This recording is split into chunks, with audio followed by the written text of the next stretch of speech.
რატო არიან ეს მილიარდერები რომ გუნდებს ყიდულობენ და კალათბურთის გუნდებს ყიდულობენ რატო მილიარდერია უკვე ცხოვრების აზრი აქვს იმას დაკარგული უნდა რომ რაღაცით გაერთოს რა და ამაზე უკეთესი გასართობი არ არსებობს ვიყიდი გუნდს დავაკომპლექტებ გუნდს და მინდა რომ ამ გუნდით მოვიგო ყველაფერი რა ეს იყო იმ საქმე იმას ჩვენთან არ არიან ხალხი რომლებსაც ფული აქვს აქ იძახიან რომ არიან ისინი მილიარდ მოგებას გებულობენ წელიწადში რა რატო არ შეიძლება რომ რაღაცა ერთი ამ მილიარდიდან ერთი 10 მილიონი იქნება თუ 20 მილიონი იქნება ლარი ჩადო ვიღაც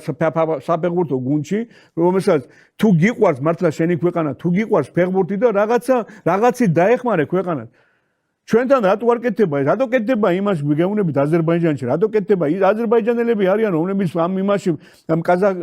ყარაბაღში ფუძდებენ ყარაბაღი არა მარტო გუნდზე არის აქ არის პოლიტიკური ისიც არის ჩადებული რომ დაანახონო ყარაბაღი ამათია რა და ბოლოს მაინც დაიბრუნეს ეს ყარაბაღი რა ჩვენთან კიდევ მახსოვს მე წინა წლებში რა ქვია წინ ერთი ოდის იყო ცხინვალი იყო UEFA-ზე გავიდა და მივიდნენ და თხოვეს რაღაცა ფული რომ დახმარებოდნენ და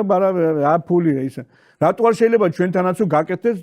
რა ქვია სოხუმის დინამო რა შეიძლება გაკეთდეს ცხინვალის რა ქვია სპარტაკი რო იყო ჩვენს დავანახოთ რომ ეს ჩვენია ეს ტერიტორიები რა თელ მსოფლიოს რა ეს პოლიტიკური ის არის ჩადებული იმ ყარაბაღში და იმიტომ არის იქ ფული რო იდება იმიტომ არის იმ გუნდს რო აკეთებენ რა გავაკეთოთ ჩვენთანაც კაი ჩემპიონატი კაც ჩამოვიყვანოთ ეს უცხოელები ხედავთ არ იზრდება იმდენი ქართველი ფეხბურთელი იმ დონის რომ ჩვენ ევროპაზე რო გავიდეთ და რაღაცას მივაღწიოთ რა